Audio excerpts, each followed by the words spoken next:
Good afternoon. Good afternoon. It's 3 o'clock here in this part of Europe. Welcome to another installment of Gaming in Holland's ongoing webinar series. Today's topic is outsourcing requirements for operators and third-party suppliers. With us today we have legal experts from law firm Kalff, Katz and Franssen, a former regulator and an industry spokesman. Also with us today is the chairman of the Netherlands Gambling Authority, René Jansen, who will provide us with a general update on the current situation regarding the implementation of the long-awaited Remote Gaming Act. As you all know, the Remote Gaming Act will enter into force in just over 1 month, on April 1st.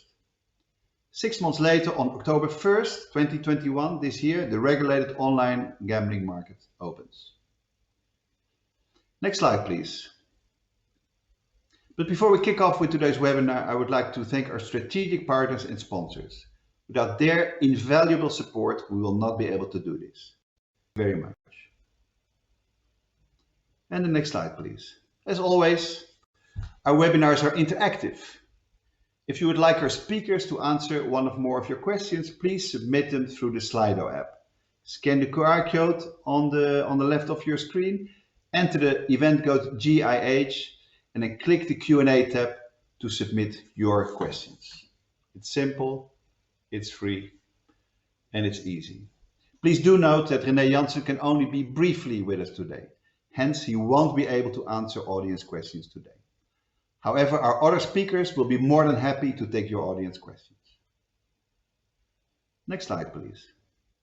Today's webinar consists of 2 parts. As mentioned before, René Jansen, chairman of the Netherlands Gambling Authority, will provide us with a general update on the implementation of the Remote Gaming Act. Next, after that, we move on together with our 3 other speakers to a much more specific topic: outsourcing requirements for operators and third-party suppliers. But first, the general update. Our first speaker requires no introduction. We are very, very happy to have René Jansen, chairman of the Netherlands Gambling Authority, with us today. Thank you for being here, René, and welcome to the webinar. Thank you, Willem. Absolutely. René Jansen will provide us with a quick update on the implementation of the Remote Gaming Act, after which we will move on to the main topic, the outsourcing requirements for operators and third-party suppliers. But René, the stage is you for the next 7 minutes or so. Take the time necessary, and we're looking forward to the update from The Hague. Thank you. Thank you again, Willem, and good afternoon, ladies and gentlemen. We can't see each other really in a very good way, but although it's only online, I think it's happy to see everyone here in this webinar. Although I'm starting to get used to it, I still hope we will be able to meet in person someday soon. I'm glad to address you today, but I'm also very much looking forward to the Gaming in Holland conference later this year. Willem van Oort invited me to deliver the keynote speech at that conference. And of course, I accepted his invitation because I'm happy to do that. Hopefully, it will be an in-person meeting again. The timing of the Gaming in Holland conference later this year, by the way, is great. It will be held on the 1st of October, the same day that the Dutch market for legal online gambling is set to open. This will make 2021 a historic year for Dutch gambling policy. I've said it before, this policy was in dire need of modernization. An important step is now being taken in this direction. But first, we, both operators and the Kansspelautoriteit, the KSA, will be entering into the stage of processing license applications.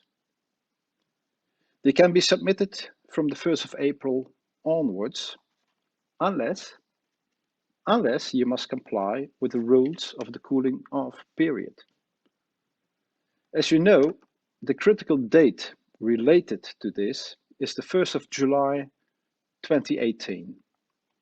Operators may not have offered specifically and actively their gambling services to Dutch consumers after that date.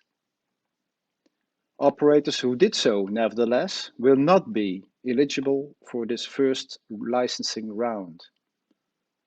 And allow me to use this occasion today to state clearly that after April 1, KSA will keep a watchful eye on the market behavior of those operators whom we would expect to be influenced by our policy rule on the cooling off period.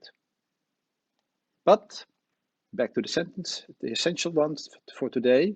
As you all know, on April 1, the Remote Gambling Act, the wet Goeij, will come into force. This law is formally an extension of an amendment to the Betting and Gambling Act, de wet op de kansspelen in Dutch. At last, you may say, after such extensive and time-consuming preparations. Originally, once the Remote Gambling Act had been passed by the Senate in February 2019, we expected to be able to process license applications by mid-2020. However, the subordinate legislation was not ready yet. And when it was, we had to wait for the final recommendations of our Council of State. Anyway, the 1st of April is now the definite date. And this is not a joke, despite it being the traditional date in the Netherlands for pulling pranks on one another. We are certainly not going to do that. As you may have seen, we have published a lot of documents on our website in recent weeks. We have published new versions of the policy rules for licensing under the Remote Gambling Act and policy rules concerning responsible gaming. Among many other things, these rules state that when registering players, you may not use any customer data that you already had before receiving a license from the KSA. Also, in your consumer recruitment and advertising activities, you may not use any personal data obtained from players participating in gambling which had not yet been licensed. We will have a close supervision on those obligations after issuing licenses, and if necessary, enforcement will take place. Besides new versions of policy rules, a new version of the testing or assessment scheme for gaming systems was already released. In January, we announced that not all documents need to be initially enclosed with the application. This was in response to signals from the market, from you, that this would be too strict a requirement. Of course, KSA is willing to listen to convincing arguments. If the license application is received by us by April 15, among other things, the summary test reports for each part of the gaming system must be in our possession by the 1st of July. In that case, we expected that it will be possible, in the event of a positive decision, of course, to grant you a license that will take effect on the 1st of October this year. The application must, however, already include a complete description of the system. All of this information is available on our website. Keep a close eye on it on the coming period as well. The nearer we get to April 1, the more information you will find there. Now, your topic this afternoon is outsourcing, and I can make the following general remarks about this. The most important point of all is that licensees will remain responsible at all times. Unlike the United Kingdom, for example, the Dutch legislator has not chosen to subject a license requirement to companies to whom services have been outsourced. In many cases, companies in the UK performing outsourced services must have a business-to-business, a B2B license. Gambling operators must have a business-to-consumer, a B2C license. In the Netherlands, this is arranged different. Only B2C licenses exist for the online gambling market. This means that future licensees are responsible for ensuring that the companies they outsource to meet the requirements set out in the new Betting and Gambling Act and in the Money Laundering and Terrorist Financing Prevention Act, which we call the WWFT. If you are an operator, you must have a policy in place for this.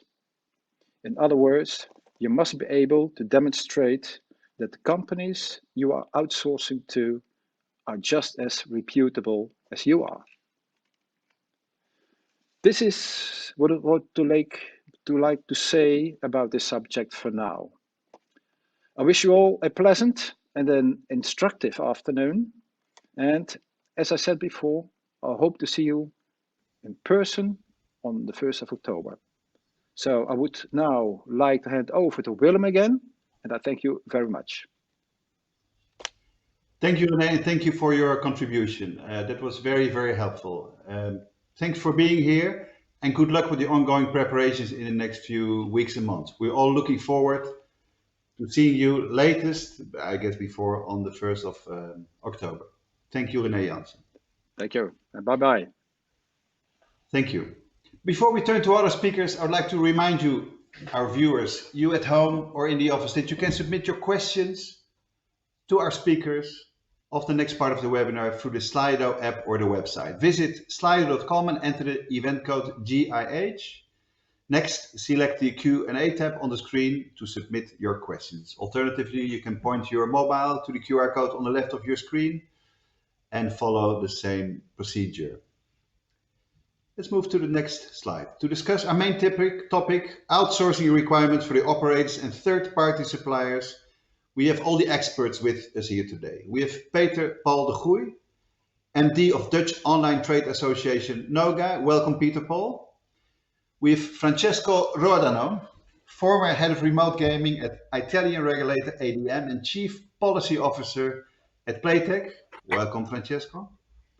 Good afternoon. And we have analyst and Sharif Ibrahim of law firm Kalff, Katz and Franssen of Amsterdam. Welcome, Sharif, and welcome, Alan. Thank you all for being here. We're happy to have you, and we are eager to hear what you have to say.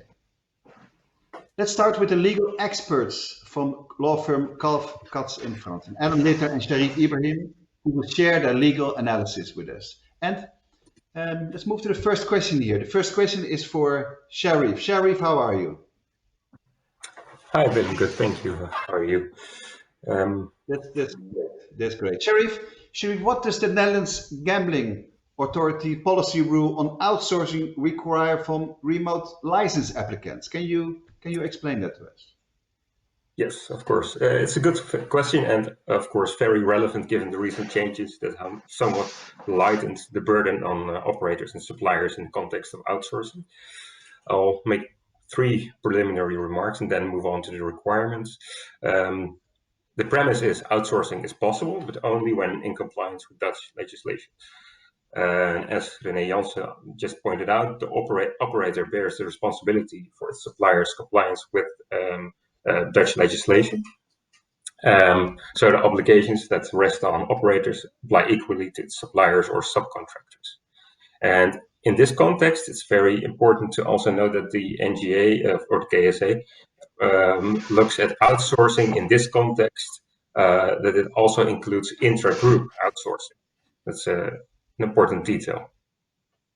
Cutting to the chase, the requirements according to the policy rule, remote gambling policy rule, are threefold. First, an applicant should submit its outsourcing policy. Second, the applicant should also issue a statement that it has ascertained that the parties it has outsourced activities to comply with the applicable laws and regulations. And finally, the applicant must submit overviews. First, an overview of the activities that are outsourced or will be outsourced. Second, the third parties, an overview of the third parties to which it has outsourced or will outsource. And third, it must also include an overview of the agreements that were concluded for such outsourcing purposes. So not the actual agreements itself, but an overview. So initially, no provisions of SLAs or outsourcing agreements is necessary, unlike the previous version of the policy rule, which did require this. However, for outsourcing of essential tasks and activities, the NGA may, upon review of the overviews, request submission of information regarding actually the supplier DD regarding compliance with Dutch legislation. And it may also request outsourcing agreements and SLAs. And the definition of essential tasks and activities is quite broad. And in that sense, it's better to look at what is not covered by this definition. And the case in the NGA law looks at this. It mentions a couple of things like include staff matters, facilitatory or administrative business operations insofar as not related to remote games of chance. And when assessing if the KSA requests SLAs or outsourcing agreements, it will look at any rate at a certain amount of provisions in those agreements. For example, whether those agreements allow the mutual exchange of information when the supervisory, when the regulators request such information, or the possibility for the applicant to make changes to these agreements, or how the third party, so supplier, performs the tasks and activities. And also, these agreements should enable on-site inspection by the regulator, amongst other elements. Okay. So that's in a nutshell. Of course, there's a lot more to say. That's in a nutshell what the policy rule now will require from applicants at filing the application.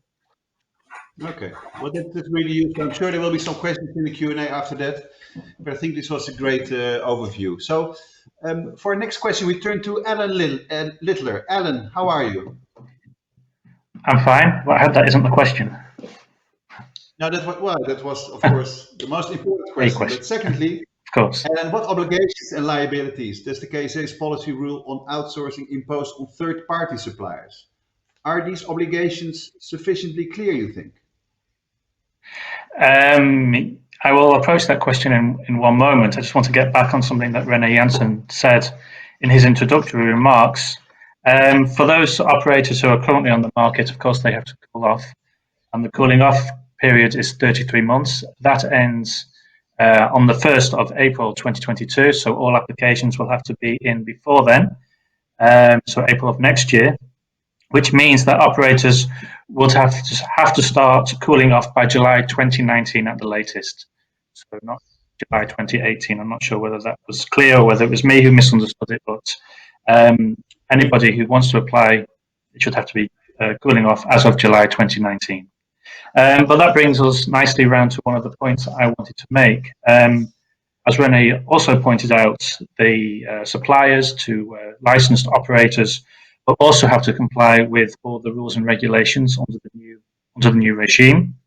And from the supplier's perspective, this is pretty important because as of the 1st of April of this year, when everything gets going for the first time, the existing prohibition on the promotion of unlicensed games of chance will be expanded. So it will expand to the facilitation of unlicensed games of chance.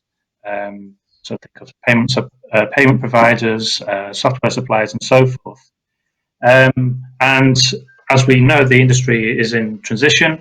During the first year, operators will be able to apply as and when their cooling off period ends, when their 33 months closes. Then they will be able to submit their license application. That means, in effect, that there will be unlicensed operators on the market, and that unlicensed presence will not count against them in their license application.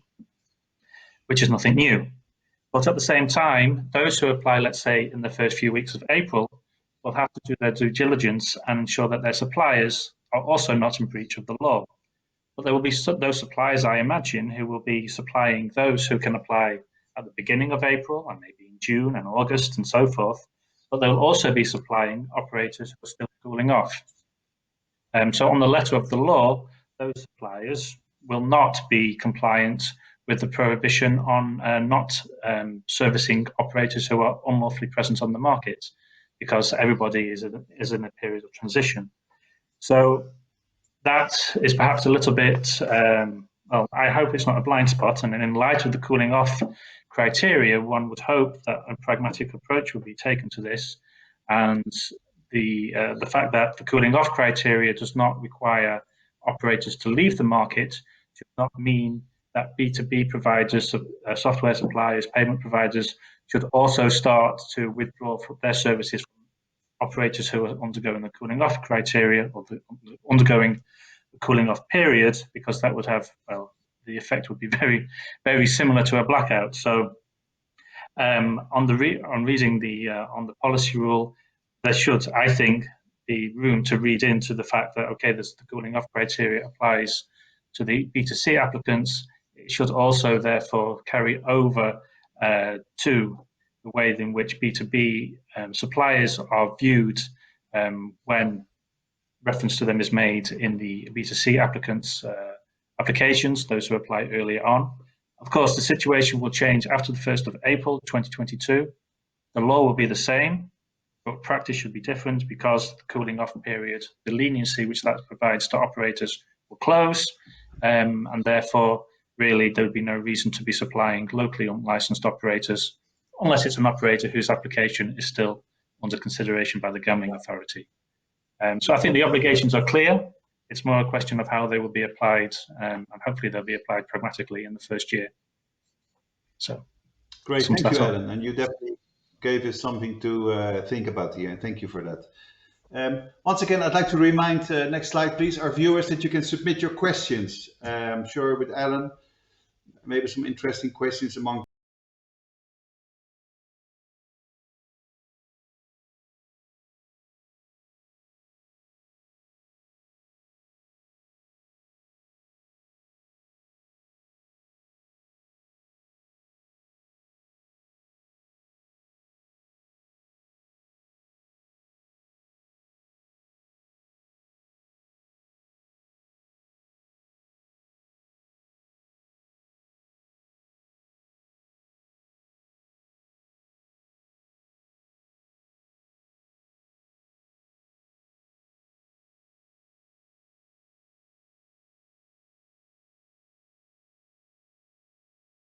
the audience here through the Slido app, through the website of Slido, slido.com, or the Slido app by scanning the QR code, using the event code GIH, and submit your question in the Q&A section of Slido.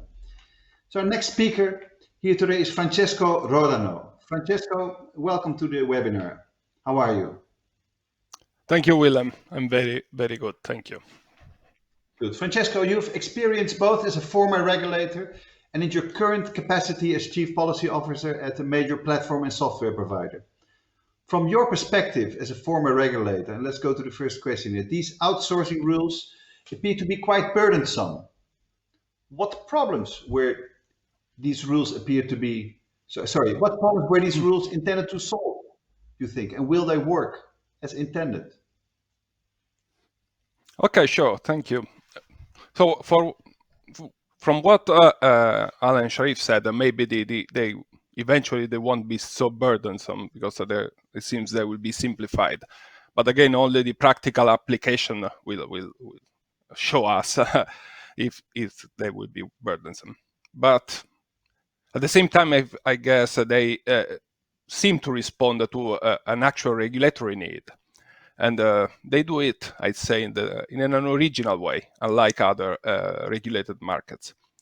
So René Jansen mentioned that normally regulator can decide to license B2B suppliers, It happens in the UK, as mentioned, but also in Malta, on top of my mind, Romania, Bulgaria, Greece, Sweden soon.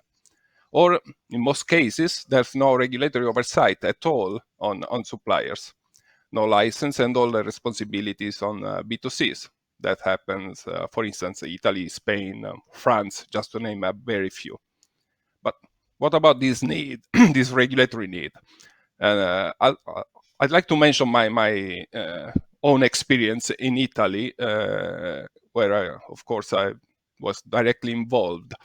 There, the market was opened in 2007, and we had no examples to learn from. And that time, actually, we didn't have any idea of the role of suppliers in the picture. And so only B2Cs were formally recognized. Then we quickly understood that suppliers actually can have a very even pervasive role. For instance, we had and we still have a case for which a single supplier would provide a full turnkey solution to like 40 licensees, and the role of B2Cs was exclusively to market their own brands. And this situation led quickly to some unexpected consequences. For instance, we had cases in which the supplier would switch off the B2C site completely because the B2C, the client, hadn't paid an invoice. And that means that players couldn't even access their gaming accounts and their money. And as a regulator, we couldn't do anything because we had, administratively speaking, suppliers were unknown to us. And then there are other cases in which there were suppliers a bit more questionable, offering like cloned games, or payment providers not so AML friendly. Again, all these subjects were completely unknown and unreachable to us. And finally, especially in recent times, suppliers, the role of suppliers is getting really important in the field of responsible gaming. I see it from the inside at Playtech, where responsible gaming is becoming a pillar of our offering, and that incidentally is also a pillar of the Dutch model. And this role of suppliers is being really recognized more widely now. For instance, GamCare, which is the provider of the UK National Helpline, has now started a suffer gambling accreditation scheme, which is specific for B2B gambling businesses. So I guess the Dutch solution might be fit for the purpose, and for sure is less burdensome than a fully fledged B2B licensing process.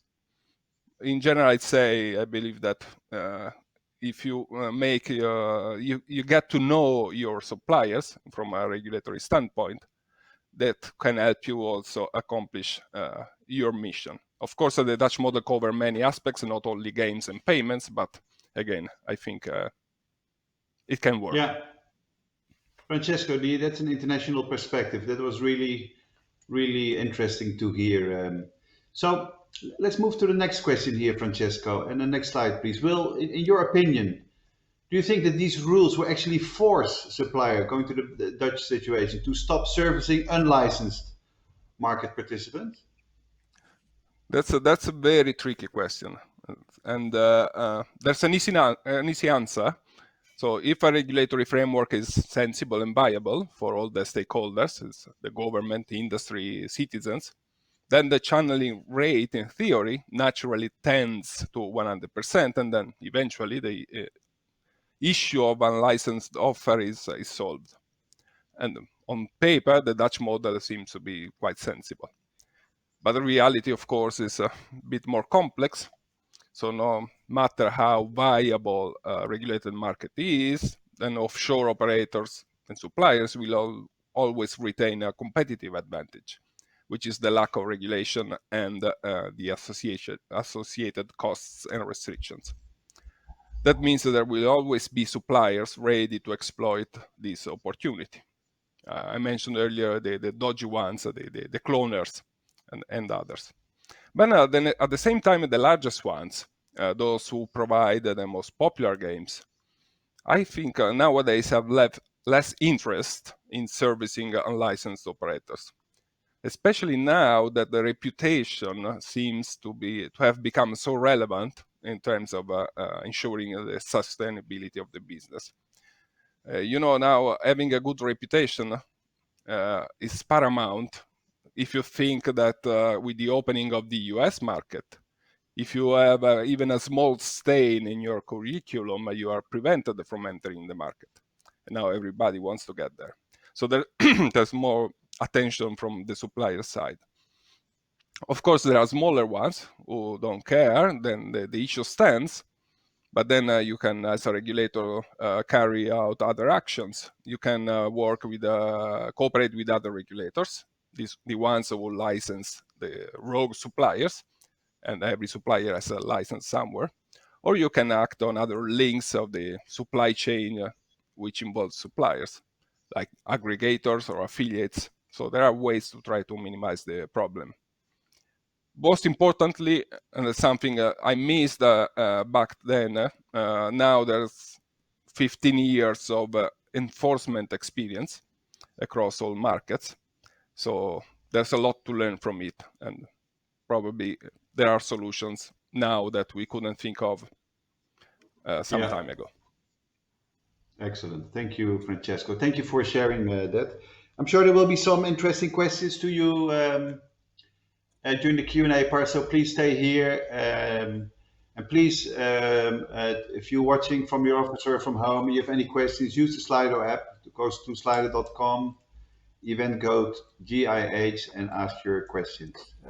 Let's move to the next speaker here today. Our last speaker, Pieter Paul de Goeij, Managing Director of Trade Association NOGA. Pieter Paul, how are you? I'm very well, Willem. Thanks. I hope you are too. Thank you. Definitely am. So you've heard the other questions to your colleagues here. Let's move to the first question of you here, Pieter Paul. How will the KSA's policy rule on outsourcing impact your members? And do you believe these rules are workable?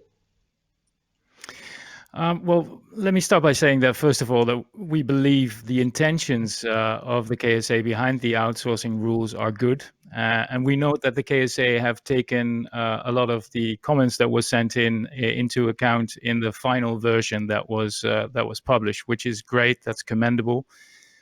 We thank them for this. We do agree with the KSA that there is a need for responsibility and accountability of the operator, whether it's outsourced or not. The rules seem to be apt, I would say. We think it is workable in principle. It is a tad strict. And in some cases, it's almost like it's reasoned from a paper theory. And what I mean to say with that is, for instance, the requirement for the operator to have actual and real control and visibility of the operations that occur with the outsourcing partner. It doesn't work that way on a day-to-day basis. Even within the company, the actual control and actual real control and visibility is not always the case. Further, it's hard to understand what the reasoning is behind adding the requirement to list the intra-group or intra-group company outsourcing contracts of outsourcing, because we don't consider them to be outsourcing. If you would reason that way, you could also include the arrangements inside the company from one department to the other, and we think it's overly widening the scope of this requirement.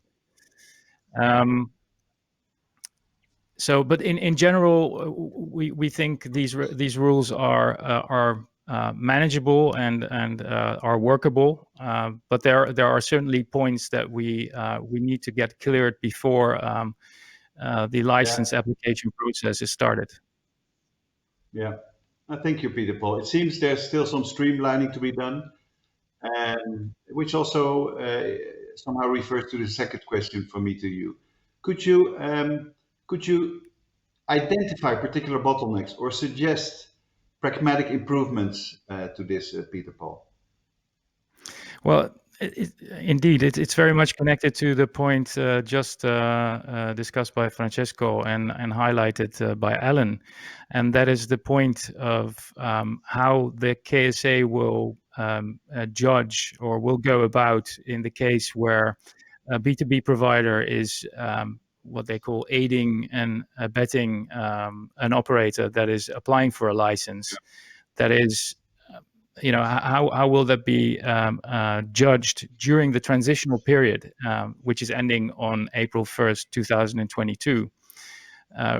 It's not unthinkable that operators are providing outsourcing services to unlicensed operators that are still active, not with an active offer on the market, but with a passive offer that will apply for a license at some stage. Are these B2B providers then required to shut off all operations? We don't think that's in line with the spirit of the law and in the spirit of the motion postuma. So we would really like the KSA to give some clarity on this, and so that operators know what they will have to work with.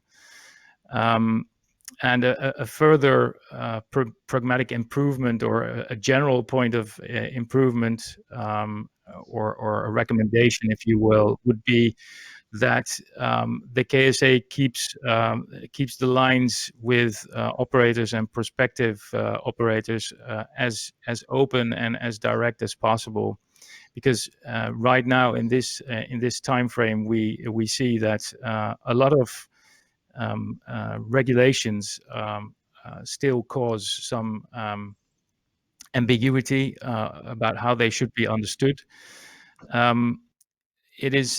I think it's good advice to keep short lines of communication, so any mishaps and misunderstandings can be avoided before they arise. Okay, well, Peter Paul, hopefully the regulator is listening, and we'll see how that all develops in the next weeks and months. So please don't go away, Peter Paul, because I'm sure there'll be some interesting questions from the audience right now. And as I said before we move to the audience Q&A, quick reminder: if you've heard just some interesting information from Peter Paul, Francesco, or the other speakers, please ask them in the Slido app, scan the QR code, or go to slido.com and use the GIH event code. Having said that, and we have given quite a few opportunities for this, let's see if we have any questions from the audience getting into the Slido. And here we have a first one. This is a very technical question. I'm not sure if our valued panelists can say something about it. What types of certifications will have to be provided by the operator when using third-party services? ISMS, game certifications, etc. Any takers for this question? I think it goes a little bit beyond the scope of this webinar. I'm sure there's people in our community who can answer this. So maybe we should park this and see if we can address this in our post-webinar mailer and find an expert who can answer that question. Questions here from an anonymous attendee. What are some of the specific sanctions operators could potentially face if their suppliers breach Dutch regulations? I'm looking to our KKF, Kalff, Katz and Franssen colleagues here on that. Yeah. One of the things which the Gambling Authority will acquire as of the 1st of April is the ability to issue binding instructions. So not only could they issue a binding instruction against a B2B party to order them to cease supplying an operator which is unlawfully present on the market, I think they will also be able to use that power to require the operations to come into line with the regulatory requirements, to basically give an instruction to that effect. And I suppose if the B2C, the applicant, the license holder rather, couldn't get its house in order, that the gambling authority could ultimately withdraw or suspend the license. Great. But I think in the Thank first you. instance, a binding instruction would be the way to go. Yeah. Thank you, Alan. Quite interesting. Okay. Next question from the audience here. So if Playtech are supplying Kindred, would potential license holder be discouraged from listing Playtech as an outsourcing partner? It's a very detailed question, but I don't know if if I can Francesco. answer that, because I guess you can't hide an outsourcing partner. Also, if your games are very visible, so everybody will know what supplier are you using. In terms of discouraging, that should be asked to Alan or Sharif, because the license holder would seek legal advice on that. Yeah. Well, as we've explained, with the cooling off criteria, the cooling off period, operators aren't required to leave the market. So as Francesco pointed out, you would have to list it in your license application documentation. You would not be able to dodge that bullet. But during the year of the cooling off criteria, it would be rather strange if the gambling authority were to require B2B providers such as Playtech to withdraw from the market, whilst the underlying B2C operators are still on the market. So I think we will have to hope, as I said before, for a sort of pragmatic approach for this first year, whereby a strict interpretation, application of requirements does not appear. Yeah. I think that answers the question in essence. Yeah. Thank you, Alan. I think that answered the questions. Let's see if we have more questions. I think another question here. Are there jurisdictions with similar outsourcing requirements? What should be the basis to start a gap analysis from? I think, Francesco, you referred to some of these cases. Is there something you can add to this from your knowledge and experience? Yeah, I don't think I can't think of similar jurisdictions. I mentioned that I found the Dutch model to be original in this sense, and there are some vague similarities in cases like Spain, where platforms need to be authorized, but it's again not very similar. I'd say that it would be really hard to do a gap analysis. Maybe it could be done with a jurisdiction where there's a B2B license, but again, it's original. Yeah. Okay. Maybe some of the other panelists? No? Let's move to the next question here from the audience. Are there jurisdictions, with smaller operators with less leverage, less buying power, be disadvantages towards their suppliers? I don't know, Peter, Paul, Alan, Sharif?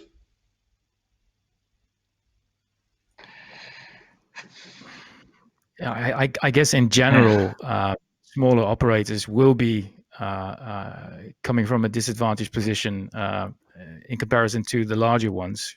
Given the lack of the advantages of scope that a large operator has. But yeah, Alan maybe, or Francesco. No, okay. I don't. No additional comments. No. Okay, let's see. If there is a commercial, yes, if there's a commercial disadvantage, it's not because of the Dutch model, because it's how the market works.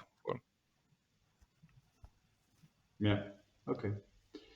Next question here. It's slightly outside the scope of this webinar, but I guess it's a question we hear relatively often. Will online casinos be allowed to keep customer data on players that have been banned for cheating / or fraud or any non-compliance? I'm looking at our legal experts here. Yeah, it's a question. Sharif? Yes, I do. It's a question which we commonly see.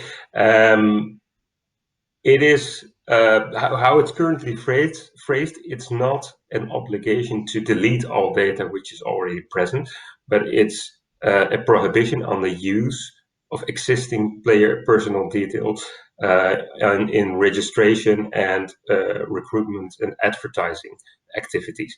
So in that sense, it would not be, it's not prohibited to keep the customer data. Another question is whether and how you could use that customer data.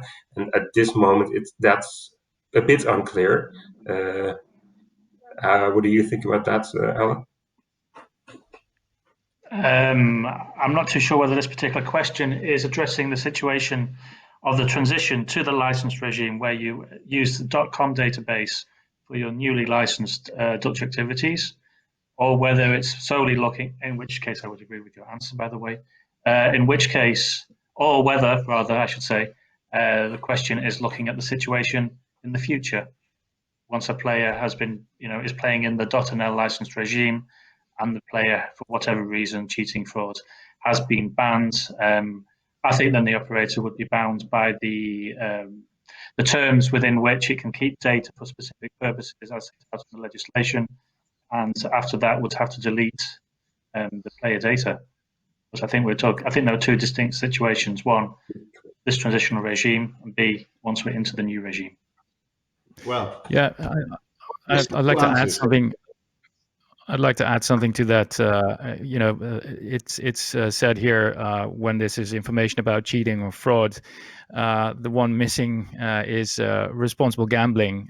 For instance, voluntary exclusion from a player. I think that under the duty of care, the operator is held to check these old databases to see whether there are any relevant RG events stored in this database on the basis of the duty of care, I would say. Thank you. You see, one question, 3 answers. Wonderful. Maybe we have time for a quick last question, if there's any question that is relevant for this webinar.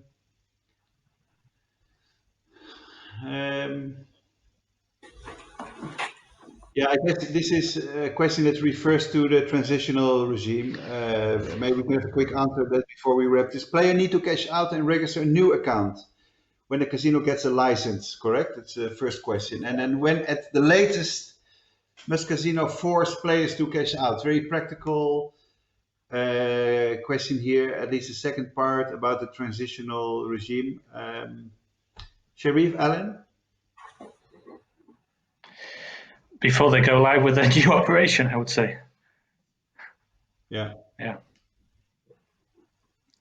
Yeah, I think that's very.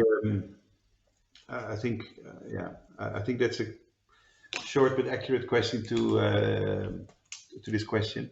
I think it is 15:47, 48. We're running out of time. I think we have to wrap this up. First of all, thank you, Alan, Sharif, Francesco, and Peter Paul for answering our viewers' questions.